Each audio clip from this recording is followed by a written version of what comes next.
vamos a dar inicio. Bueno, yo le llamaba análisis de un nuevo ciclo, me interesa analizar las causas y me interesa analizar las consecuencias. Y también me interesa comentarles un poquito, pues, qué es lo que nosotros podemos hacer frente a estos nuevos escenarios, ¿no? Bueno, eh, a ver, primero que nada, la tasa FED, ¿no? Entonces, yo he tomado, a mí me gusta ver, como se lo he dicho en otras veces, el horizonte el más completo posible, ¿no? Eso es, el más completo posible es el horizonte, bueno, yo he tomado 25 años, ¿no? Si nosotros vemos solamente el horizonte del último año, o sea, de lo que ha pasado desde, digamos, 2021 en adelante, vamos a ver esto, ¿no? Y nos va a asustar, ¿no? Porque nos va a asustar porque vamos a ver, mira, esta pendiente, ¿no? O sea, prácticamente vertical, pero esto es solamente el último año. Cuando nosotros vemos el bosque y no vemos el árbol, entonces esto nos permite tener algunas ideas más completas. Primero, la tasa de interés como la economía tiene un efecto cíclico, ¿ok? Entonces, así como los economistas dicen, redicen, repiten muchas veces, bueno, decimos, yo también soy economista, ¿no? Así como los economistas decimos que las economías, que hay auges y que hay recesiones, así como nosotros decimos eso, también tenemos que decir lo mismo, y lo correcto sería decir qué pasa con la tasa de interés, algo similar. La tasa de interés tiene ciclos también, ¿no? Entonces hay que entender eso. ¿Por qué? Porque pues, a las personas, a las familias, a los gobiernos, nos toca adecuarnos a los nuevos ciclos. Así como les comentaba que el Bancaforo se ha adecuado al nuevo ciclo de, de la transformación digital y de la virtualidad. Bueno, señores, las empresas, los gobiernos, todos, las familias, tenemos que adaptarnos a los nuevos ciclos, ¿no? Yo creo que ese es el mensaje, ese gran mensaje que vamos a terminar dando, ¿no? La necesidad de adaptarnos a este nuevo ciclo. Entonces, las tasas de interés funcionan también con ciclos, ¿no? Entonces, las tasas de interés no son maldades de la Fed, ni son maldades de los bancos, ¿no? Ni es el diablo, pues, mandándonos castigos. No, no, no, no, señores. Las tasas de interés responden a ciclos, como la economía, y esto lo vemos acá. Son ciclos. Ocurre, seguirá ocurriendo por el resto de la humanidad. Así será. Así es como esto funciona, ¿no? Muy bien. Pues la tasa de interés está muy ligada al comportamiento de la economía. O sea, hay una correlación muy, muy, digamos, cercana, muy alta. ¿No? No voy a decir directa, pero una correlación cercana, ¿no? Pero realmente la correlación es inversa. Cuando la economía va bien, ¿no? Entonces las tasas de interés normalmente están por abajo. Cuando la economía va mal, las tasas de interés van por arriba, ¿no? Por ejemplo, aquí vemos, voy a graficar, fíjate, voy a poner por aquí, ¿no?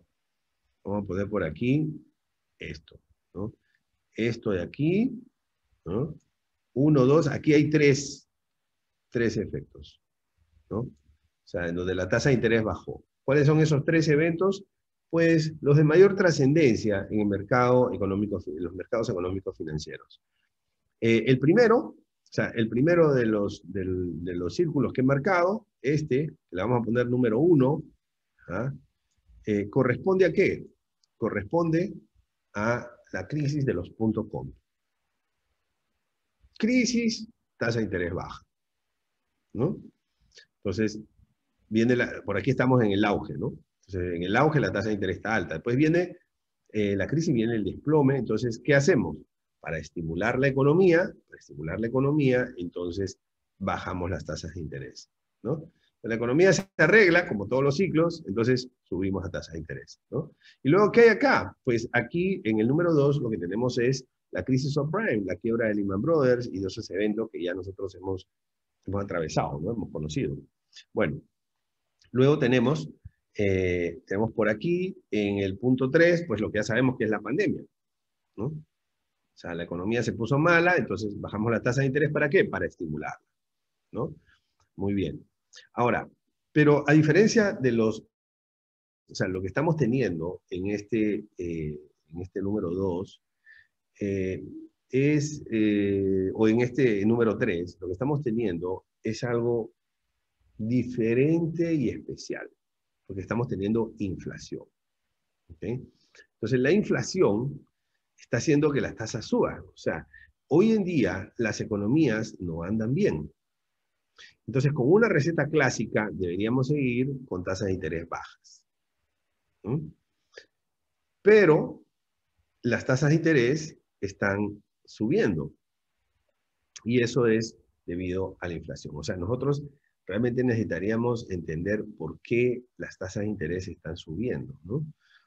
Y como les dije, me interesa enfocar esta presentación en causas y consecuencias.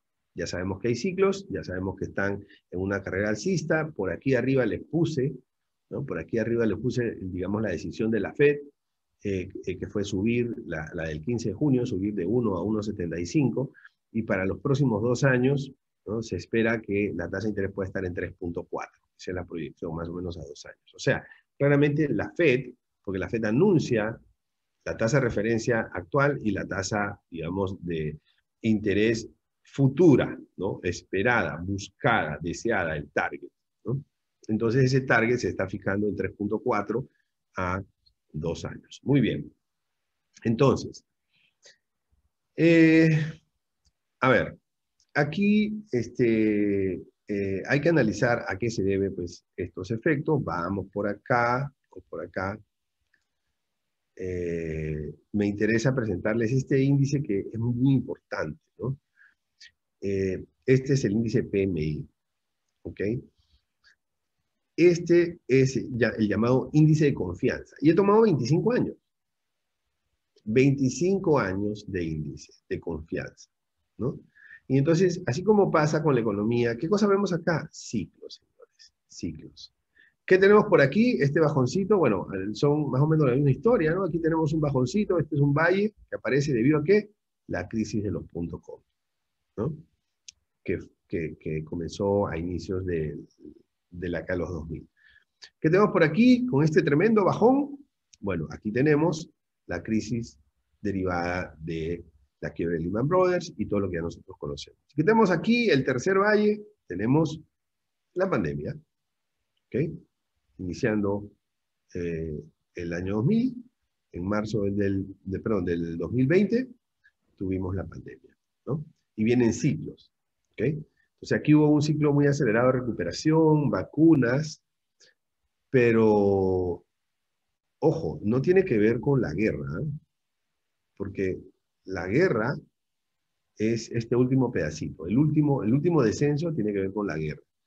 Pero antes de la guerra, y esto es importante, ya venía unas expectativas de las empresas. Aquí se encuestan a 300 empresas acerca de su expectativa, cómo esperan que sea el futuro. Es muy simple, ¿no? Tú esperas que esto sea igual, mejor o peor, ¿no? Entonces, y aquí vemos que esto pues disminuye, ¿no?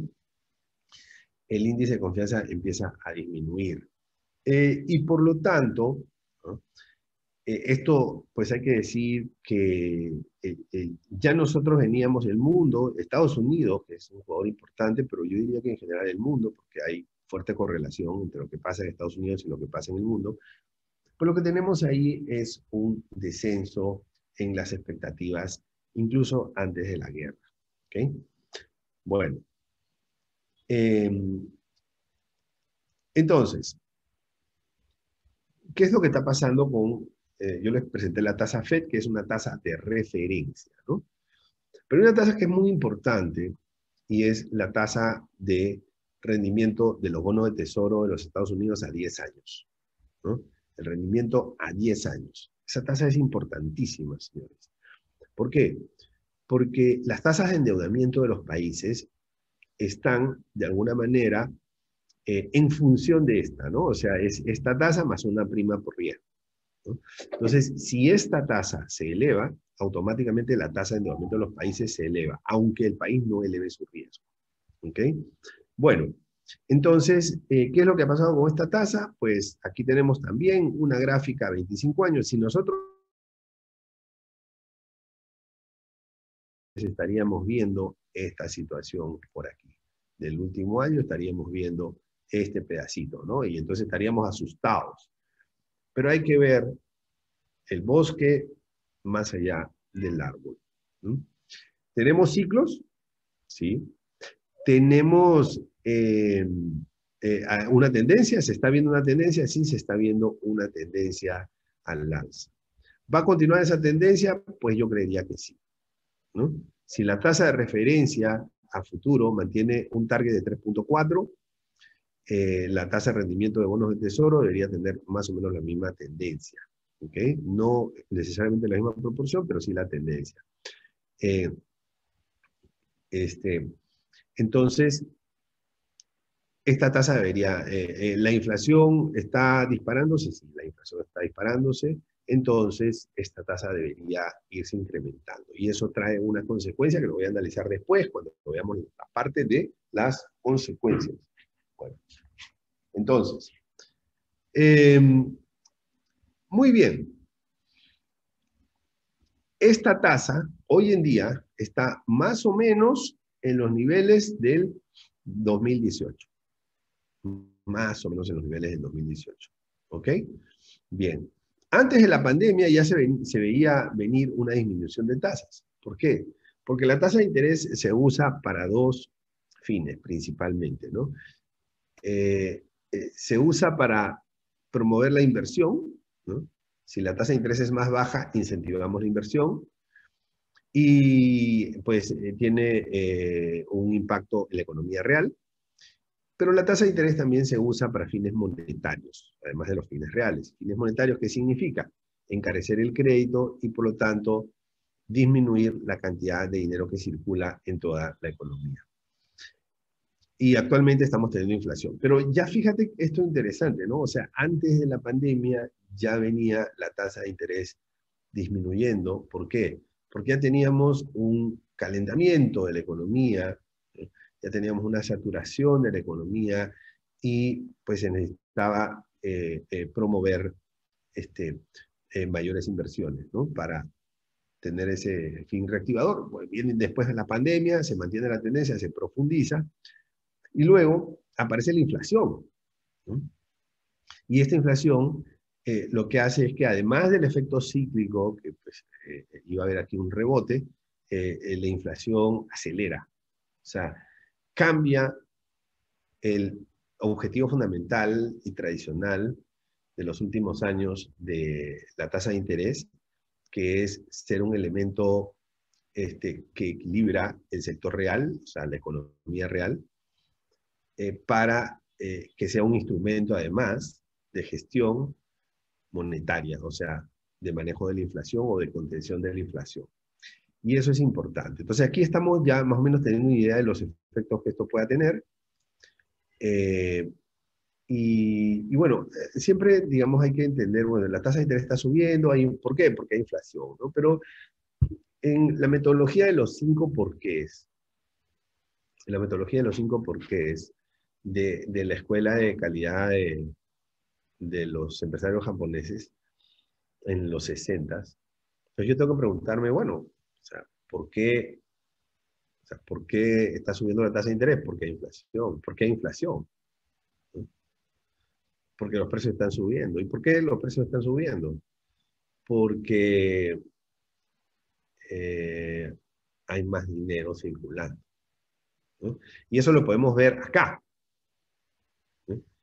Esta es la oferta de dinero. Esto es lo que se llama M0, ¿no? O sea, en teoría monetaria, nosotros tenemos M0, que es la cantidad de dinero que está en circulación dentro del país. ¿Ya? Eso es M0. Luego tenemos M1, ¿no? M1, en donde incorporamos a los depósitos, ¿no? Luego tenemos M2, ¿no? Depósitos bancarios, ¿no? O sea, M2, o sea, vamos incorporando también otras variables, flujos de capitales que llegan y pues hay hasta M3 que son el dinero que está incluso fuera del país, ¿no? Bueno, entonces, pero esta es la oferta de dinero básica, que es la cantidad de dinero que está circulando en la economía de los Estados Unidos. Y es muy importante el gráfico de 25 años. Entonces, si tú ves la escala, más o menos, en el año, antes del milenio, ¿no? Antes del año 2000, o sea, el año 97, 98, ¿no? Entonces esto andaba más o menos, ¿no? O sea, por debajo, ¿no? de los, esto está en billones, por debajo del millón de billones, ¿ya? Por debajo del millón de billones. Entonces, vamos a decir, para fijar los números redondos, un millón. Estaba por debajo de un millón. Y hoy en día, 25 años después, está en 6 millones. O sea, este es el dinero que circula en toda la economía. No es la cantidad de dinero que se ha impreso en un año, es el stock. Esto es una cuenta de stock, es una medida de stock. Todo lo que está circulando, si nosotros lo totalizamos, si nosotros lo sumamos, ¿no? Entonces, por ahí, por el año, antes del año 2010, cuando llega la crisis de Lehman Brothers, empieza una emisión fuerte, ¿no? Empieza la emisión y esto como que se duplica la cantidad de dinero, ¿no? Entonces, pero esa emisión continúa, ¿no? Llegamos a la pandemia, aquí más o menos, como en 4 billones, y actualmente estamos un poquito por debajo de 6 millones. ¿Ok? Entonces, ¿eso qué significa? Que en toda la historia de los Estados Unidos se ha acumulado dinero que circula, que antes de la pandemia estaba en 4 millones o en 4. Y, digamos, hasta hace poco estaba en 6. O sea, en 2 años, de marzo 2020 a marzo 2022, aumentó 50% toda la cantidad que circula en la economía. Y eso es una barbaridad. Entonces, si hay más dinero circulando, tiene que haber, obviamente, mayores precios, ¿no? O sea, esa mayor cantidad de dinero circulando se convierte en un mecanismo de presión a los precios suben, ¿no? Entonces, por eso es que se genera la inflación. Es esa la razón. Si alguien les dice a ustedes que la, la inflación se debe a Putin y la inflación se debe a la guerra, pues eso no es exacto.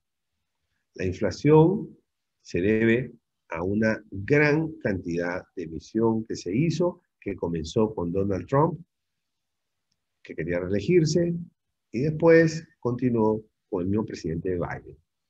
Cuando se dan cuenta, porque el año pasado la economía americana termina con una inflación de 7%, cuando se dan cuenta, ¿no?, que la cosa se estaba descontrolando, entonces empiezan a reducir el circulante, ¿no? Empiezan a reducir el circulante. Mira lo que ha pasado acá. Aquí se ve una reducción del circulante en lo que va del 2022. O sea, en el 2022 hay una reducción del circulante, cosa que no es fácil. Para reducir el circulante, tienes que emitir unos papeles que los tienes que vender al mercado, que está dolido el mercado, ¿no? Está afectado, por lo que ya sabemos. Estamos viviendo una época difícil y el mercado te pone dinero. Y entonces el Tesoro de los Estados Unidos recoge ese dinero y así reduce el circulante. ¿Okay? Bueno, aparte de no emitir más, ¿no? Aparte de eso. Entonces, esto ha venido ocurriendo, pero cuando tú le quitas circulante a la economía, eso tiene un efecto recesivo, ¿no? ¿Qué ha pasado en la economía americana? Que en el primer trimestre del año 2022, o sea, enero-marzo, el PIB ha disminuido 1.5%. Y yo creo que en el segundo trimestre, atención con esta predicción, atención, segundo trimestre va a tener un porcentaje negativo de disminución del PIB, porque veo las otras variables y considero que va a volver a pasar, no necesariamente en la misma proporción de 1.5%, pero va a haber disminución del PIB. Cuando en una economía cuando una economía tiene 2 trimestres consecutivos de disminución del PIB o 3 trimestres alternados durante un año, formalmente se llama recesión. Y si la economía americana o la economía estadounidense entra en recesión, se activa un elemento adicional, es importante en la economía, que se llaman las expectativas.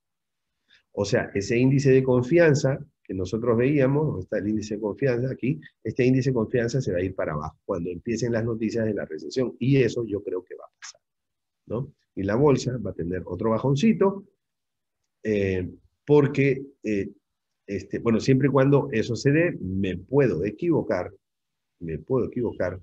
pero creo que es lo más probable, ¿no? Bien, por cierto, acerté con mi predicción de el triunfo de Petro, ¿no? Los que nos vienen siguiendo saben que asistan al Bancaforo todas las semanas, saben que yo desde hace varios meses anuncié que Petro ganaba. Entonces, y si la gente se hubiese puesto en corto, hubiese hecho mucho dinero. Y también acerté que no era lo que yo quería, ¿no? Pero los analistas sabemos que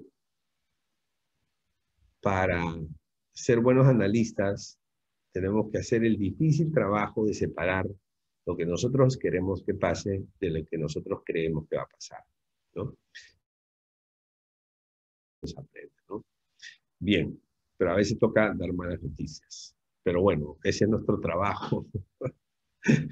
Ok, lo siento. Entonces aquí yo creo que pues, esto va a continuar. Eh, digamos, el gran reto es reducir, mira cuánto han reducido, a qué costo, al costo de una recesión trimestre, y lo van a seguir haciendo, ¿no? De hecho, el principal mecanismo, el principal mecanismo para reducir la inflación no es la tasa de interés, en mi opinión, es esto que se llama esterilización, que o sea, en economía se llama así, esterilización. Quitar el dinero que está circulando en toda la economía a través de una emisión de deuda interna, ¿no? Y con eso retiramos fondos. Pero eso pues, si le quitas liquidez. O sea, imagínate, ¿no? O sea, si yo me quedo en mis cuentas bancarias con 0,000, o sea, yo voy a consumir muy poco. Entonces, lo mismo pasa en la economía. Si la economía tiene una liquidez más reducida, Estados Unidos, el consumo es la variable fundamental para el comportamiento económico, ¿no? Para todo, para todo. Entonces, bueno, esta es la razón, señores, y es muy importante entender esto, ¿no? Pero, digamos, ¿cuál es el gran problema de Estados Unidos? Que el problema se salió de las manos, ¿no? ¿Por qué? Porque los libros de economía te dicen, mira, que si tú esterilizas y tú emites, y esto nos enseñaron en los primeros cursos de la carrera de economía, si tú emites deuda interna, entonces los que tienen la liquidez te compran eso, para eso tienes que subir la tasa de interés para que eso sea atractivo, y ellos se quedan con los instrumentos, pierden liquidez, pero reducen la masa monetaria o la oferta de dinero, y eso debería tener un efecto en la inflación, para controlar la inflación. Eso es lo que te dicen en los libros. Pero ¿qué pasa? La mayor parte de libros de economía y la mayor parte de los que hemos estudiado economía, que yo estudié economía hace varias décadas, se basaba digamos, en modelos net. No existía Internet. O sea, no existía masivamente, me refiero, ¿no? Entonces yo no tenía correo electrónico. Si quería acceder a una información tenía que ir a la biblioteca, no existía Google. O sea, eran otras épocas, ¿no? Entonces, en un mundo que no es globalizado, cuando tú no tienes una economía globalizada, eso te puede funcionar, ¿no? O sea, retiras el dinero circulante. Pero cuando tienes un mundo tan global, cuando vives en un mundo tan globalizado, cualquier cosa que pase en otro lado del mundo te termina afectando a ti. Entonces, esta inflación hizo que haya un efecto contagio en otros países del mundo, y la inflación, cuando empieza su carrera alcista, no para.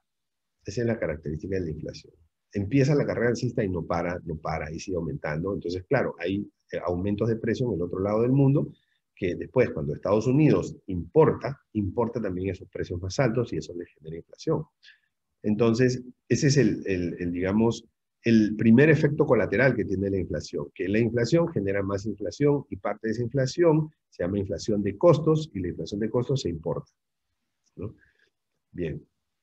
Un tercer elemento de la inflación, que es la inflación por expectativas. ¿no? Que eso es algo que todavía no se está dando en el mundo, que se da en algunos países, como por ejemplo Argentina. O sea, Argentina tiene 50% de inflación al año. Entonces, en Argentina, los empresarios, antes de que todo suba, ellos suben el precio y se adelantan, ¿no? Entonces, cuando ya la economía pasa de ciertos niveles de inflación, ya se convierte en una inflación que tiene además el componente expectativas. Eso es muy difícil de controlar, muy, muy difícil. Bueno, entonces, esta es la razón, y esto es importante entender, ¿no? ¿Por qué? Porque esto lo que nos deja pensando es que para poder detener la inflación vamos a requerir no solamente incrementos en la tasa de interés, sino además una disminución en la masa monetaria y por lo tanto un encarecimiento del crédito, porque pues, a los que te van a comprar el dinero les tienen que ofrecer una tasa más alta, ¿no? Bueno, entonces esta es la inflación en Estados Unidos a mayo. Mira, aquí tenemos los 25 años. Claro, nuevamente, si yo les muestro solamente el último año, entonces en el último año lo que nosotros vamos a tener es esto, ¿no? Bueno, entonces, eh, muy bien. Está en su nivel más alto de 40 años de inflación y hay una pendiente muy pronunciada, ¿no? Entonces, aquí mientras más pronunciada es la pendiente de inflación, más difícil es pararla. Ok, ¿qué más podemos hacer?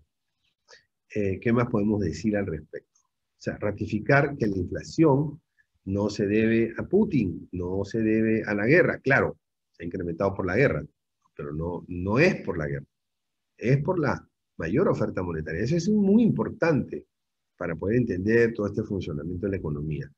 Mira, aquí sí he tomado 5 años. ¿Eh? Tomé 5 años para tener, digamos, o sea, para tener una vista microscópica, ¿no?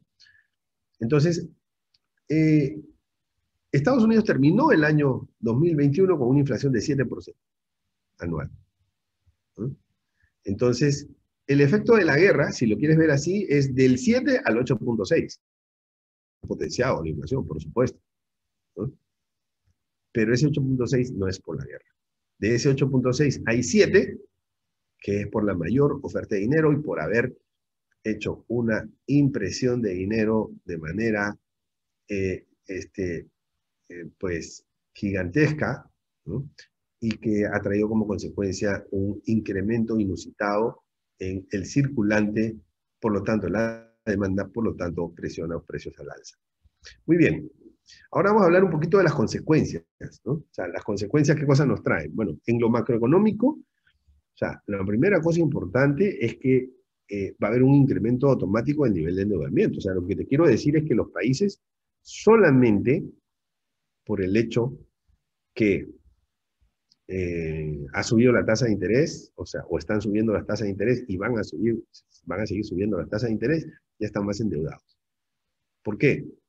Porque tienen que pagar deuda. O sea, la mayor parte de países, sobre todo en Latinoamérica diría que todos los países, tienen una deuda neta, ¿no? O sea, digamos, que finalmente van a tener que pagar deuda, van a tener que pagar intereses.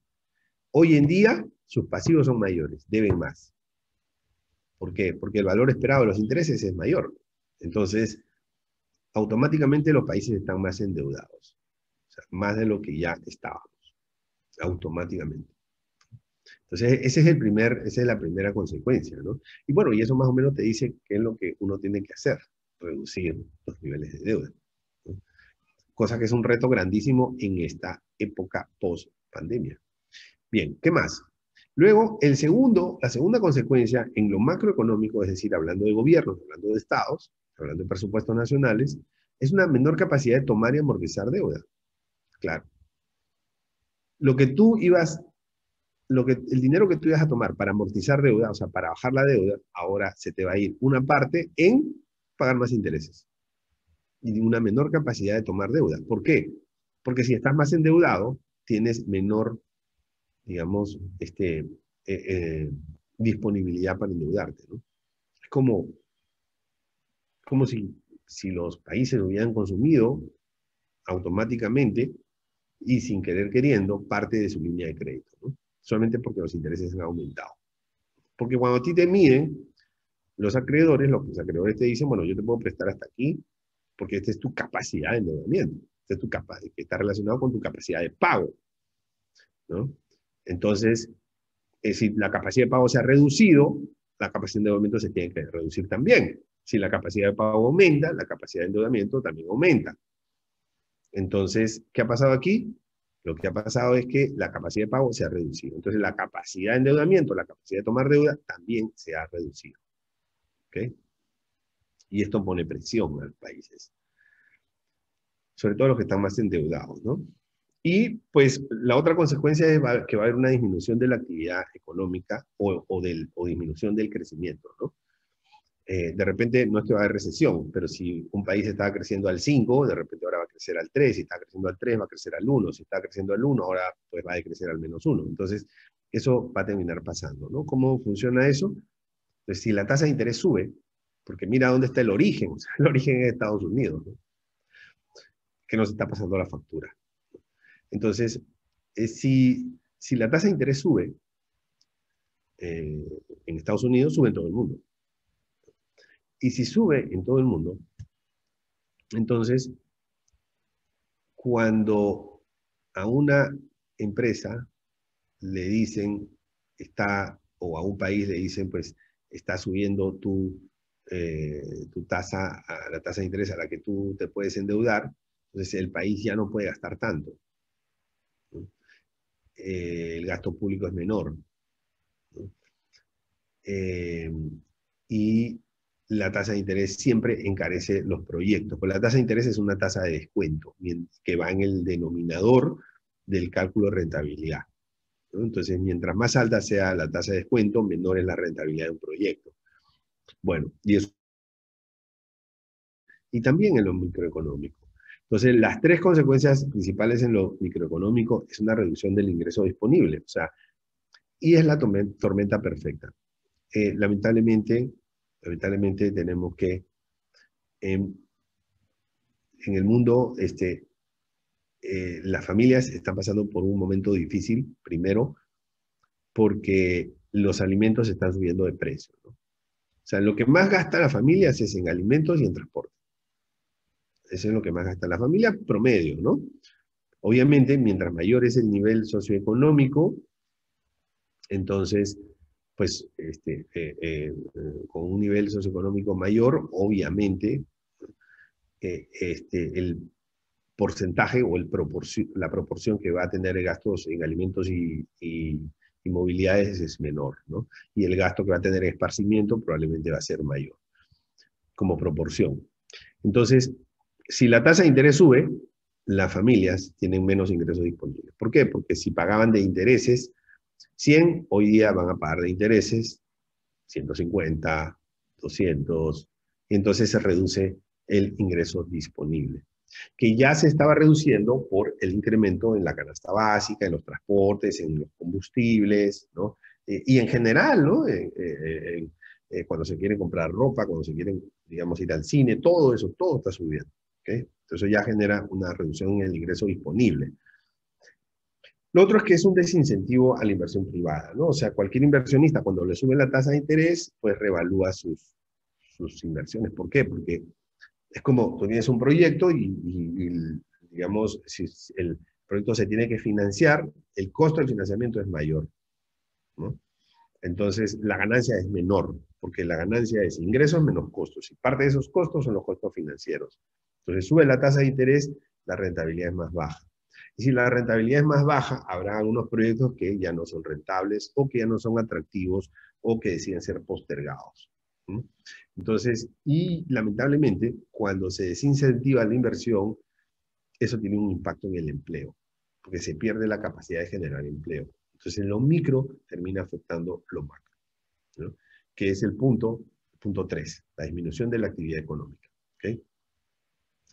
Y el otro punto es una menor capacidad de pago de entidades financieras, entidades bancarias, ¿no? O sea, incluyendo cooperativas financieras, bancos, o sea, ya la mora ya estaba alta, ¿no? Estaba en el récord histórico. O sea, Creo pues sin temor a equivocarme, creo que nunca antes habíamos pasado por un momento de estrés tan fuerte en el riesgo de crédito, por las razones de la pandemia. Ya viendo una mora alta, ahora la mora debería incrementarse, o sea, es lo normal. ¿Por qué? Porque las familias y las empresas también pierden ingreso disponible. Si pierden ingreso disponible, pierden capacidad de pagar deuda bancaria. Y si pierden capacidad de pagar deuda bancaria, entran en mora. ¿Okay? Bueno, entonces en este escenario esas son las principales consecuencias que yo visualizo, ¿no? Y tenemos que prepararnos. O sea, por ejemplo, si yo fuera una entidad bancaria, los programas de consolidación de deuda que ya venía trabajando, pues los tengo que reforzar y los tengo que acelerar. Porque me estoy dando cuenta, o sea, cuando veo todo este escenario, digo, mira, las familias, o sea, no es que no me van a querer pagar, es que no van a poder pagarme. Entonces, ¿qué tengo que hacer? Y no puedo bajar la tasa de interés porque las tasas de interés están subiendo. ¿Qué puedo hacer? Darle mayores plazos, consolidarle las deudas, ¿no? Los que más van a sufrir con el incremento de la tasa de interés van a ser los tarjetavientes. Ojo, los tarjetavientes, porque los tarjetavientes están, digo, no todos, ¿ah?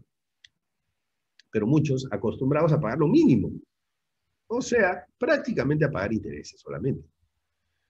Entonces, el interés se va a duplicar o triplicar, ¿no? Por lo menos la tasa de referencia se va a duplicar o triplicar. Entonces, eso va a tener un efecto en las diferentes tasas en el mundo.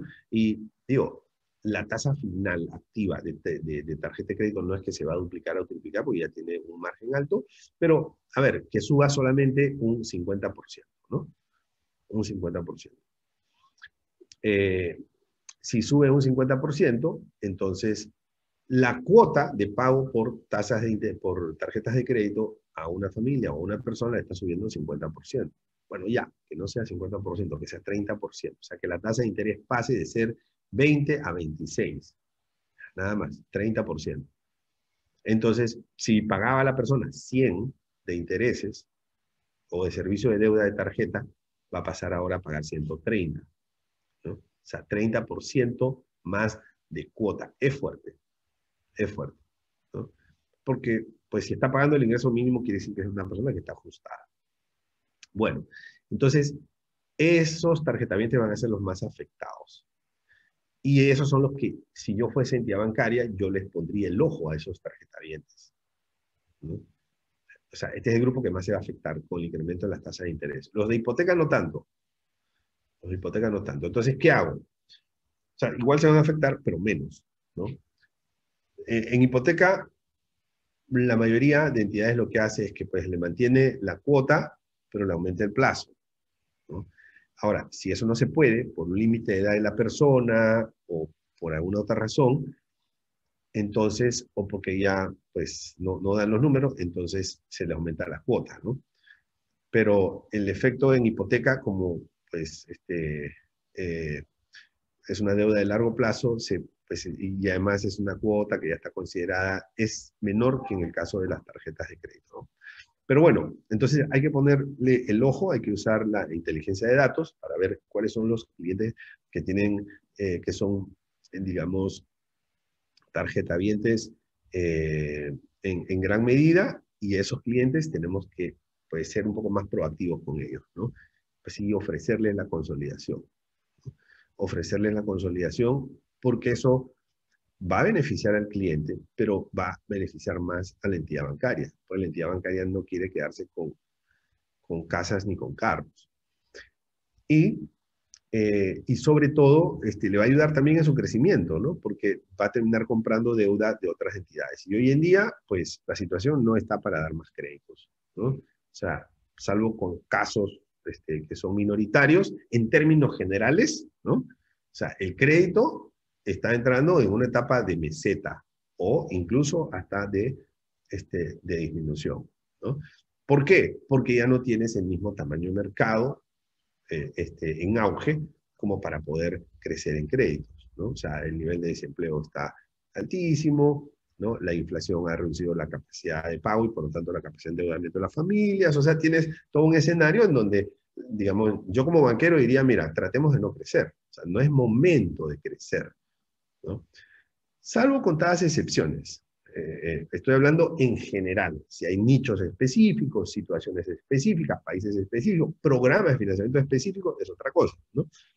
Entonces, frente a esto, finalmente ya para terminar, ¿qué cosa es lo que nosotros podemos hacer? Estas son mis recomendaciones para países y para empresas y familias. Para países, primero, anclar deuda, ¿no? Anclar deuda. ¿Qué significa? Todos los países tienen deuda que está venciendo. Por ejemplo, en Panamá tenemos una gran parte de deuda que vence en el 2026, ¿no? La gran parte de deuda que vence en el 2026. ¿Okay? Bueno, entonces, en el 2026 son varios miles de millones de dólares. Pues si va a vencer en el 2026, cuando salgas al mercado, en el 2026 las tasas van a ser más altas. Tómala desde ahora, ¿no? Tómala desde ahora para que no tengas ese riesgo de refinanciamiento a tasas más altas, ¿no? Eh, Hay países que en la época, países que actuaron inteligentemente, ¿no? Que han emitido bonos perpetuos, por ejemplo. O sea, una emisión de bono perpetuo es fantástico porque es un bono perpetuo que tú lo puedes recomprar en cualquier momento, ¿no? Pero, pues, te endeudaste perpetuamente en una época de tasas bajas. Perú lo hizo, por ejemplo, ¿no? Bueno, Perú sacó bonos a 100 años, ¿no? O sea, son endeudamientos poco habituales, pero que son endeudamientos de tiempo. Y si tenemos la buena suerte de que salimos de una deuda neta y nos convertimos en superavitarios, pues precancelamos la deuda, no pasa nada, ¿no? Entonces, eso es lo que yo recomiendo a los países, ¿no? O sea, anclar deuda. O sea, hoy en día nos comprometemos a una deuda de largo plazo y sustituimos pasivos, ¿ok? Eh, Eso. O sea, no se trata de quedarse con el dinero, digamos, en mano. O sea, emito la deuda que tengo que emitir en el 2026 y con ese dinero sustituyo pasivos. O sea, recompro deuda, ¿no? Y de esa manera me evito tener que pagar una tasa de interés más alta. Pero lamentablemente, como aquí los gobiernos, en la mayor parte de países de Latinoamérica, se empiezan a 5 años, acá en Panamá, por ejemplo, tenemos un gobierno que termina en el 2024, no están pensando en 2026, ¿no? Entonces, lamentablemente es así. Pero cualquier país o cualquier gobierno que tenga una visión de mediano o largo plazo debería hacer eso. Reducir el gasto público, ¿no? El principio fundamental de las finanzas. O sea, si aumentan tus gastos por aquí, tienes que reducir tus gastos por allá. Aumentar ingresos, pero no estamos para aumentar ingresos y subir los impuestos. No es el momento, señores. Bueno, en el caso de las familias y las empresas, consolidar deuda. Ojo, esta es una oportunidad también para las entidades bancarias, ¿no? Y lo vengo diciendo desde que apareció la pandemia. La consolidación de deuda es la gran oportunidad para todos, para que podamos seguir viviendo en armonía en un sistema financiero que ha sido afectado por un shock externo. Esa consolidación de deuda, pues tenemos que poner de nuestra parte tanto las personas como también las entidades bancarias. O sea, ambos tienen que poner de su parte para diseñar productos que tengan una cuota de sacrificio, ¿no? Es decir, una entidad bancaria tiene que ser consciente que en época post-pandemia las familias no tienen la misma capacidad de endeudamiento y, y si ya tenían una deuda alta, entonces evaluar la posibilidad de incrementar los plazos.